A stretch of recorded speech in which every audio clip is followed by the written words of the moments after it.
My dad screamed, "You cost us everything," while giving nothing back, then told me to disappear. So I quietly moved out overnight, and that actually cost them everything when they found out. Let me introduce you to my wonderful family. First up is my older brother Tyler, 34, who peaked in high school and never recovered. This guy still talks about his football glory days like they happened yesterday instead of 16 years ago. He works part-time at a sporting goods store and spends most of his free time reliving the good old days when people actually cared about his touchdowns. Tyler's the type of guy who shows up to every family gathering wearing his old Letterman jacket, even though it barely fits anymore. He's got this whole victim complex about how he could have gone pro if life hadn't screwed him over. Reality check. The guy couldn't even get a college scholarship, but somehow it's everyone else's fault that he's pushing 35 and living paycheck to paycheck.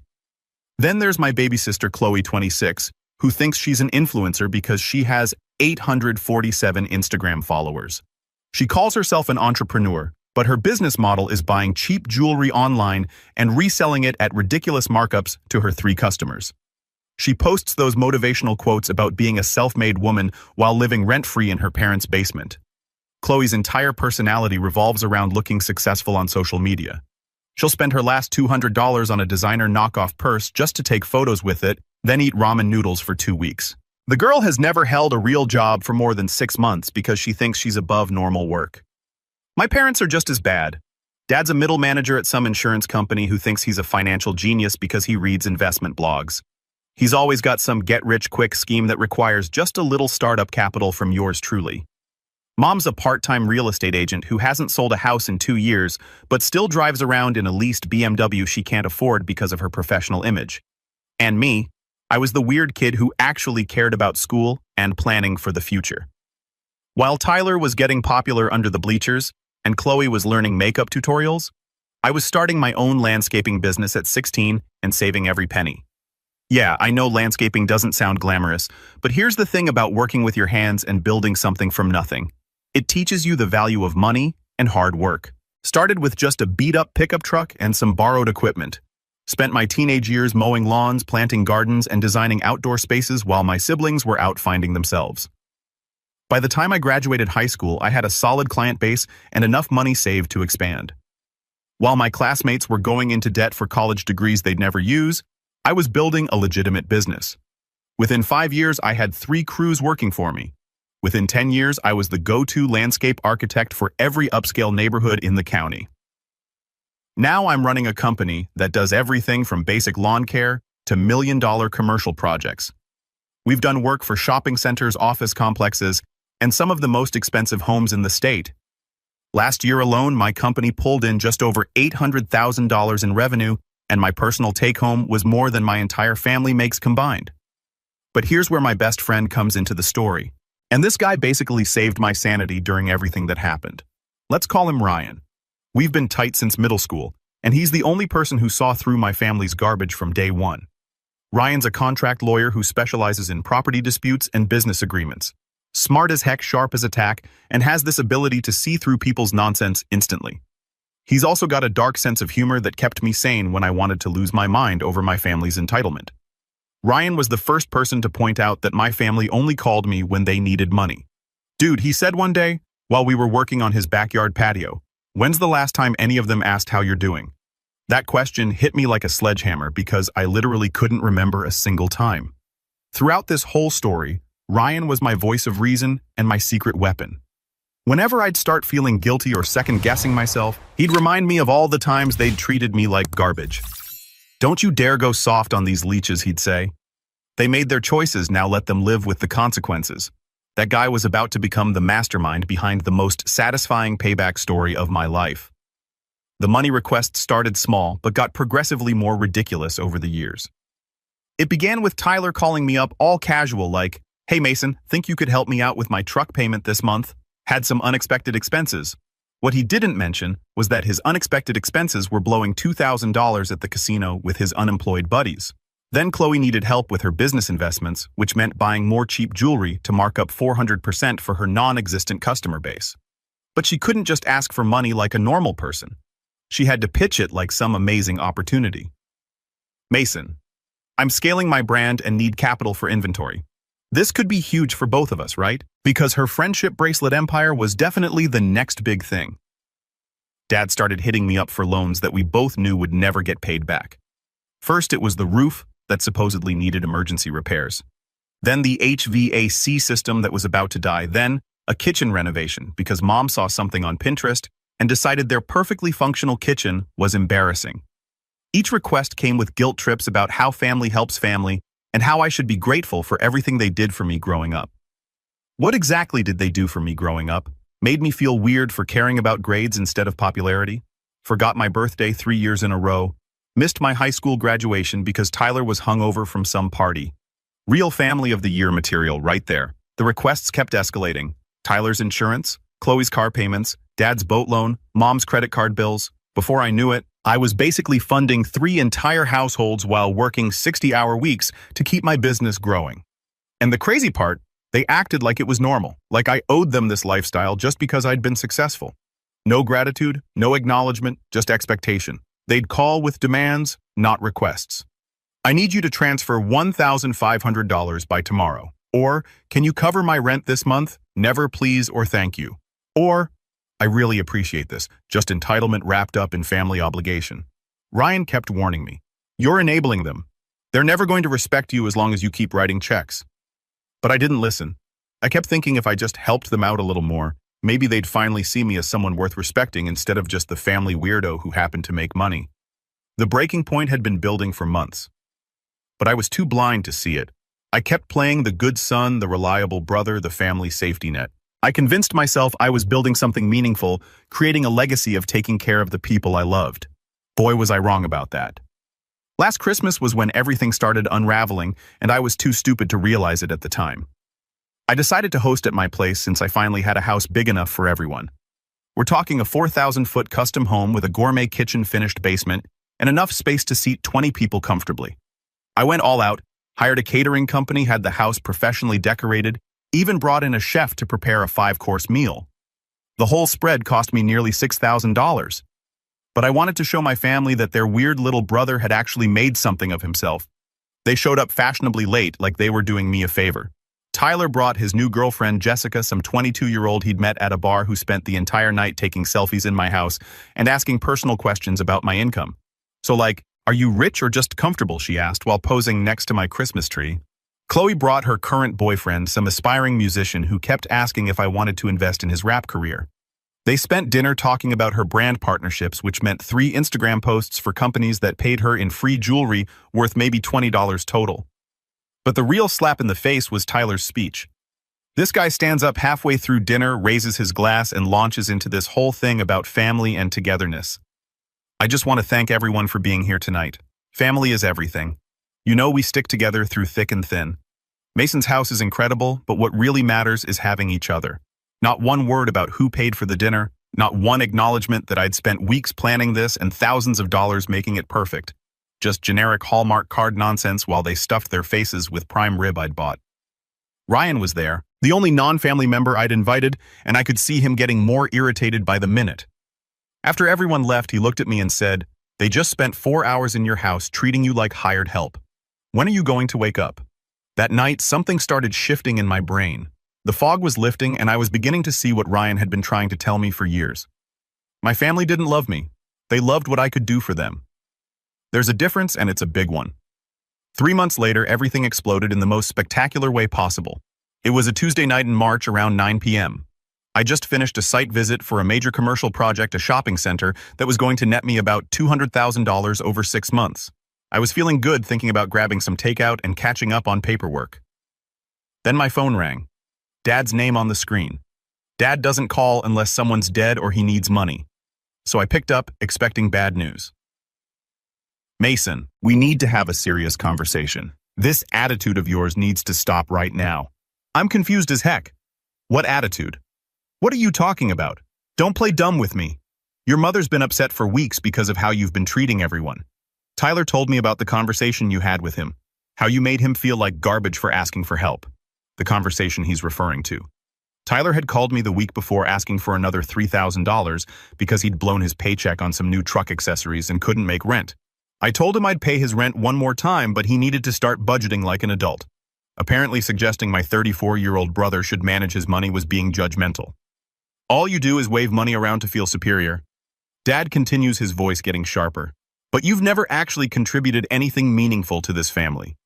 You think because you cut grass for rich people that makes you better than us. If you had any self-respect, you'd stop acting like we owe you gratitude and just disappear. The line goes quiet.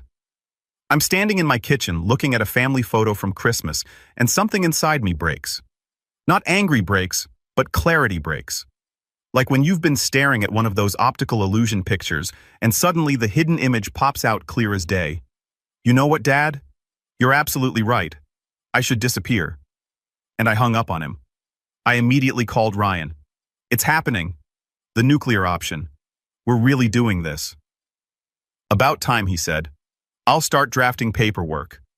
This is going to be more satisfying than watching your favorite team win the championship. I spent the next 2 hours making phone calls. My bank, my accountant, my business manager, every automatic payment, every standing loan, every financial connection to my family terminated immediately. The ATM was officially out of order. Then I did something I'd been dreaming about for months. I booked a one-way ticket to New Zealand, left 3 days later without telling anyone where I was going. Ryan was my only contact back home, and he promised to keep me updated on the chaos. I'll document everything, he said. This is going to be the greatest meltdown in family history. New Zealand was exactly what I needed. No guilt trips, no emergency calls, no entitled relatives treating me like their personal bank. Just mountains, clear water, and the kind of peace that comes from being literally on the other side of the planet from your problems. I rented a cabin in Queenstown for 6 weeks, spent my days hiking, fishing, and learning to paraglide.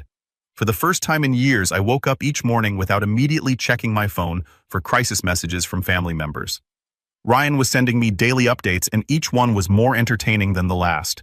Week 1, complete radio silence. Nobody even noticed I was gone because they were all too self-absorbed to pay attention. Week 2. Chloe's car insurance lapsed, and her car got impounded. Tyler's truck payment bounced, and he started getting repo warnings. Dad got his first notice about the mortgage being behind. Week 3, the panic calls started. Chloe called me 23 times in one day. I didn't answer a single one, but Ryan was monitoring the family group chat I'd left and sending me screenshots. Week 4, Tyler got evicted from his apartment. Chloe had to sell her camera equipment to buy groceries. Mom and Dad were suddenly 3 months behind on bills they'd never worried about before. The family group chat messages were pure entertainment. Chloe, has anyone actually talked to Mason? My car got impounded and he's not responding to anything. Tyler, he's probably just throwing a tantrum. You know how he gets when he doesn't get enough attention. Mom, I'm sure he'll come to his senses soon. He's just being emotional. Dad, complete silence. Pride's a tough thing to swallow. But by week 5, the tone completely shifted. Mom, this isn't funny anymore. The bank called about foreclosure proceedings. Where is he, Tyler? Mason. If you're seeing this, we seriously need to talk. This has gone way too far.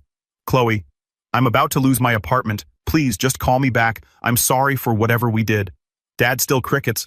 Ryan was having the time of his life documenting everything. Your brother's sleeping on someone's couch. Your sister moved back in with your parents, and your dad tried to use your business credit to get a loan. The bank literally laughed at him. But the best part was what happened when they tried to get other family members to bail them out. They'd been telling everyone I'd had some kind of breakdown and abandoned my responsibilities without warning. Problem was, my cousin Amy had been watching this dysfunction for years. She shut down their story real quick, telling everyone exactly how much money I'd been giving them and how they'd been treating me in return. Suddenly, the extended family wasn't feeling so sympathetic to their financial emergency.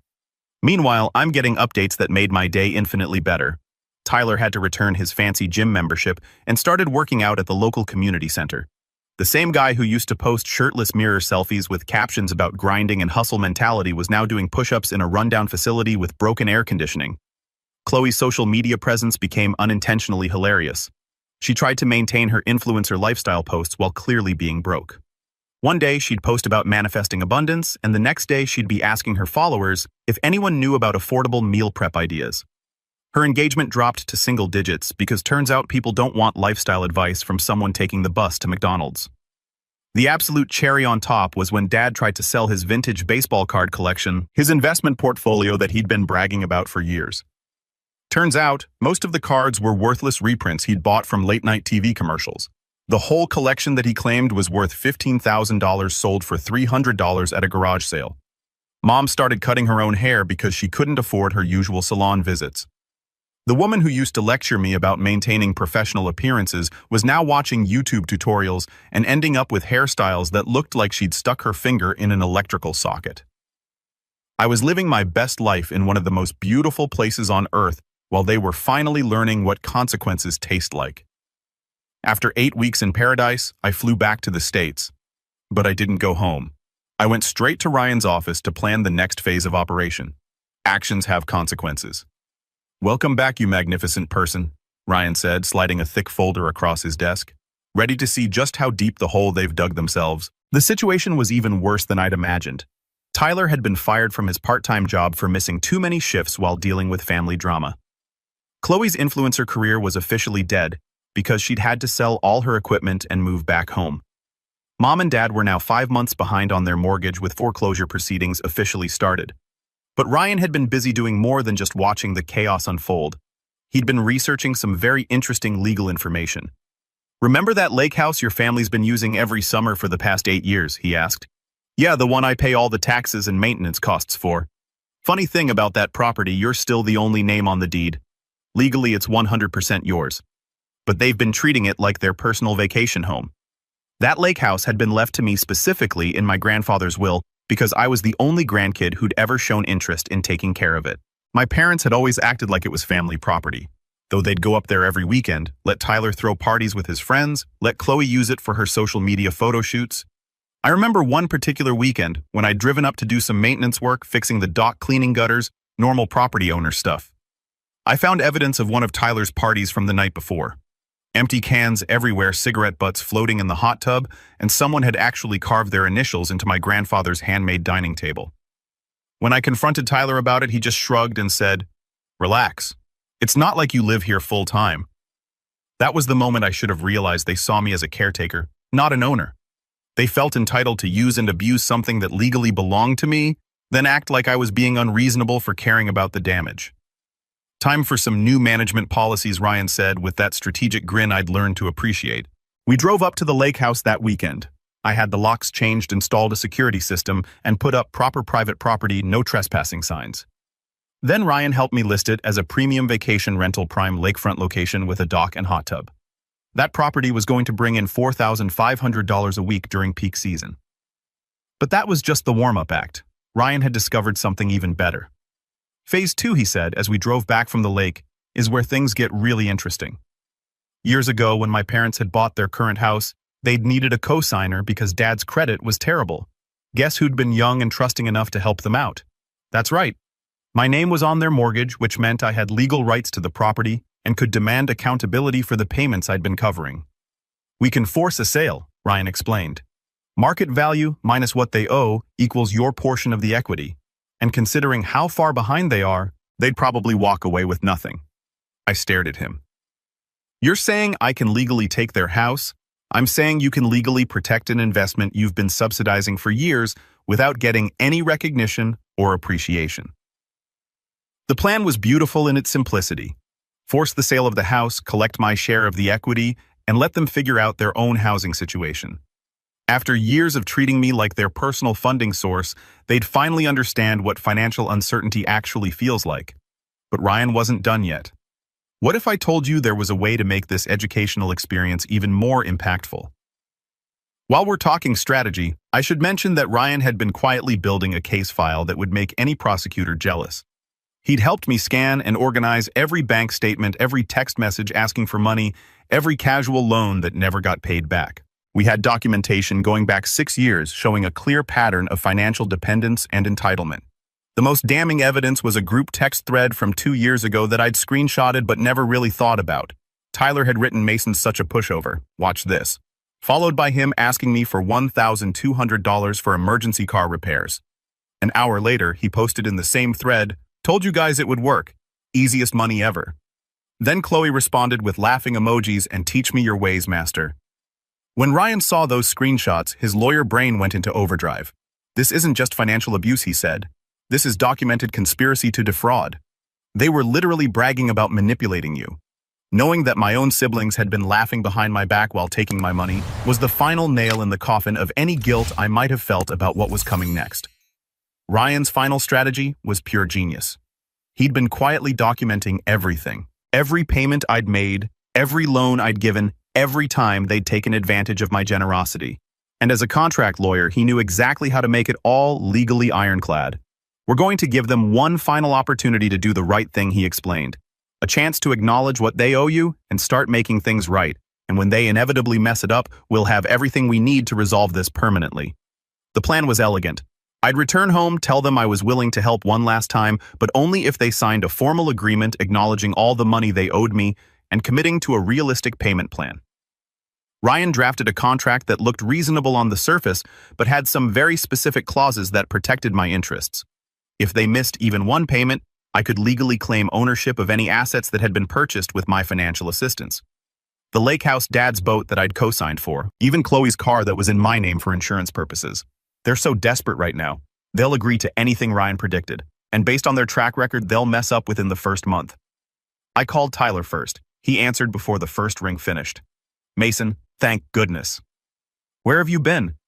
We've been so worried about you. Save it, Tyler. I'll be at Mom and Dad's house tonight at 7 o'clock. Make sure everyone's there. Mason, wait. I can explain everything. I hung up.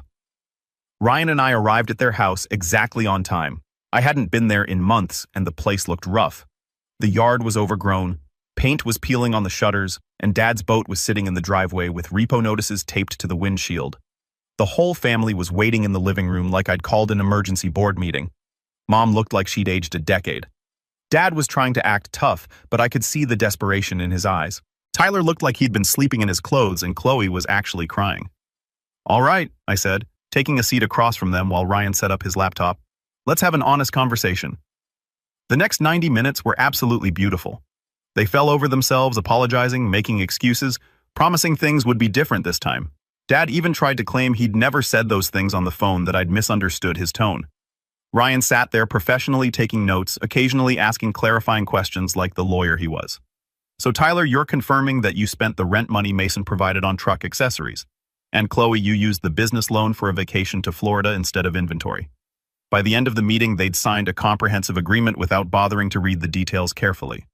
I was now legally owed $186,000 in documented loans plus reasonable interest. They had 12 months to pay it back in monthly installments of $8,000. Or I could claim specified collateral assets. Thank you so much for giving us another chance, Mom said, actually hugging me for the first time in years. We know we made mistakes, but family is family, right? Absolutely, I replied. Family is family. Ryan and I left, and he was grinning like someone who just won the lottery. 12 months, he said. I'll bet you dinner at the best restaurant in town that they missed the first payment. He was wrong. They missed it by 2 weeks. The missed payment notification went out on a Wednesday. By Friday, I legally owned the lake house, Dad's boat, and Chloe's car. Ryan had all the paperwork filed so quickly their heads were spinning. The timing couldn't have been more perfect. It was Memorial Day weekend prime lake season, and I already had the house booked solid through Labor Day at premium rates. The previous weekend, Tyler had been planning to take his buddies up there for their annual guys trip. Instead, they got to spend the holiday weekend in his cramped apartment listening to him explain why they couldn't use the family lake house anymore. But that wasn't the end of it. The lake house was generating serious income as a vacation rental. $4,500 per week during peak season, and it was booked solid through the summer. Dad's boat was worth $28,000 and sold at auction within a week. Chloe's car went to a dealer and brought in another $15,000. I was actually making money off their inability to keep their word. The boat sale was particularly satisfying because Dad had spent years bragging about it to anyone who would listen. Custom-based boat, top-of-the-line, fish finder tournament quality, he'd say. What he didn't mention was that I'd co-signed the loan and been making half the payments for 3 years. When it sold, the buyer was a professional fisherman who actually appreciated the equipment instead of just using it to look important at the marina. Then came the phone calls, and they were more satisfying than I'd ever imagined. Tyler called first. Mason, come on, man. This is crazy. It was just one payment. We can get you the money next week, I swear. No, Tyler, you can't. You've been unemployed for 3 months and your credit cards are maxed out. You have no way to get $8,000. Chloe was next. You can't take my car. How am I supposed to get to work public transportation like millions of responsible adults do every day? Dad finally broke his silence. This is theft. You can't steal our property. Read the contract you signed, old man. Ryan made sure every clause was completely legal. But the absolute crown jewel was when Mom called, completely breaking down. Mason, please, we're your family. How can you do this to the people who raised you? We loved you. We supported you. We gave you everything you needed to succeed. You gave me nothing, I said calmly, but I gave you everything. My money, my time, my respect, and you threw it all away because you thought I was weak and would never stand up for myself. We're going to lose the house, she sobbed. Your own parents are going to be homeless because of you. You should have thought about that before you told me I was worthless and should disappear. The foreclosure proceedings moved forward exactly as scheduled. They had to sell everything. Furniture, electronics, Mom's jewelry, Dad's tools. Everything went to pay off debts they'd accumulated while living beyond their means on my subsidies. They ended up renting a cramped 2-bedroom apartment in a rough part of town. Tyler had to move in with them because he couldn't afford his own place. 3 grown adults sharing one small space, no savings, no backup plan, no family ATM to bail them out when things got tough. The apartment was in a complex where the parking lot had more potholes than pavement, and the neighbors played music until 3 a.m. on school nights. Mom, who used to complain when her country club had the wrong type of people at the pool, was now living next to a guy who worked on motorcycles in his living room. Tyler went from having his own space and privacy to sleeping on a pull-out couch in the living room. The same guy who used to bring different girls home every weekend was now having to coordinate with his parents about when he could have company. His dating life essentially died overnight because turns out women aren't impressed when you have to ask your mom if it's okay to have someone over. Chloe tried to restart her business, but without transportation or money for inventory, she ended up taking a job at a call center. Her Instagram following dropped to under 200 when people realized she was broke and living at home. The self-made entrepreneur image kind of falls apart when you're taking the bus to your cubicle job. The call center job was perfect irony. After years of thinking she was above normal work, she was now in a windowless office building wearing a headset and dealing with angry customers 8 hours a day. Her coworkers were mostly college students and retirees, people who were working there as a stepping stone or supplement, not as a career crash landing. Tyler eventually found work at a warehouse loading trucks for $12 an hour. The same guy who used to brag about his high school football career was now wearing a uniform with someone else's name on it, taking orders from supervisors younger than him. Dad had to take early retirement because the stress of losing everything was affecting his health. Turns out, getting foreclosed on and having your credit destroyed makes it hard to maintain that financial expert image he'd cultivated. And me, I used the money from their assets to expand my business.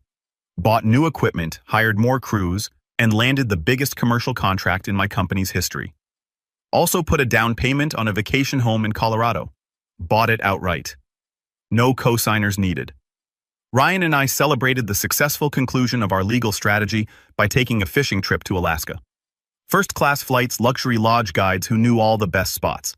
We spent a week catching salmon and laughing about how perfectly everything had worked out. You know what the best part is, Ryan said as we were flying home? They did this to themselves.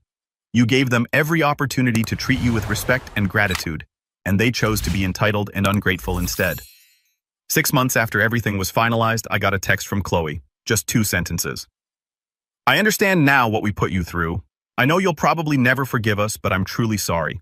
I read it twice, screenshotted it to send to Ryan, and then deleted it without responding. 2 weeks later, Tyler showed up at my office. My secretary told me he was there, and I almost had security escort him out, but curiosity got the better of me, so I agreed to see him for exactly 5 minutes. He looked terrible, thin, tired, wearing a uniform from whatever job he was working at the time. The confident jock persona was completely gone, replaced by someone who looked beaten down by reality. Mason. I need to say something. He started. I was wrong.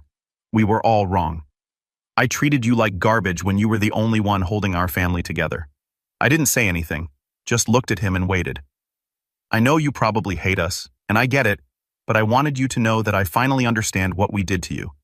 We took advantage of your success and your kindness, and we treated you like you owed us something instead of being grateful for everything you did.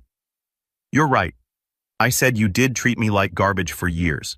Is there any way, any chance we could ever fix this? I'm not asking for money or help. I just want my brother back. I looked at this guy who used to mock me for being responsible, who used to call me weird for caring about my future, who had spent years taking my money while talking behind my back about how I thought I was better than everyone. Tyler, I gave you and everyone else in our family countless chances to treat me with basic respect.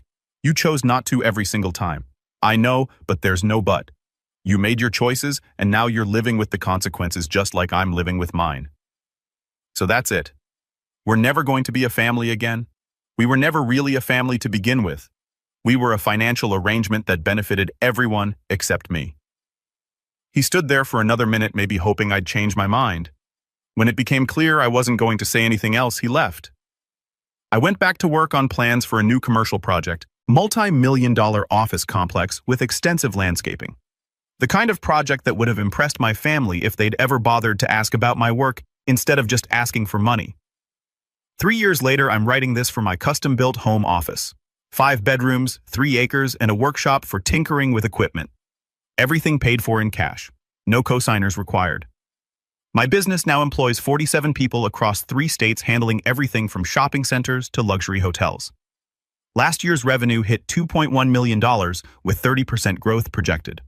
I bought that Colorado vacation home and spend my free time skiing, hiking, and enjoying peace, surrounded by people who appreciate rather than use me. Ryan's still my best friend, and now my business attorney. We're expanding into commercial property development. Turns out having a lawyer who actually has your back makes business profitable and stress-free. Through mutual friends, I've heard my family's situation stabilized somewhat. They're in that small apartment but paying bills without external support. Tyler got promoted to shift supervisor. Chloe landed a legitimate social media marketing job instead of running online scams. And Mom and Dad are managing on his pension and her part-time income after downsizing considerably. Do I feel bad? Not even a little bit. I gave them years of financial support and genuine care. They responded by treating me like their personal ATM, calling me worthless when I questioned the arrangement. Every decision I made was legal, documented, and justified. I didn't steal anything. I collected acknowledged debts and protected good faith investments. They signed contracts they should have read and learned actions have consequences. Last month, I got engaged to an amazing woman who runs her own graphic design business. She's successful, independent, and has never asked me for money. We're planning a small Colorado wedding this fall with guests who actually care about us as individuals. My family wasn't invited, obviously. I've learned family isn't defined by genetics. It's defined by mutual respect, genuine care, and reciprocal support. To anyone in similar situations, stop setting yourself on fire to keep ungrateful people warm. You don't owe anyone a lifestyle they can't afford just because you share DNA. Set boundaries. Protect your resources. Demand respect. If people can't meet those basic requirements, let them figure out their own problems. Life gets infinitely better when you stop being everyone else's safety net and start being your own priority.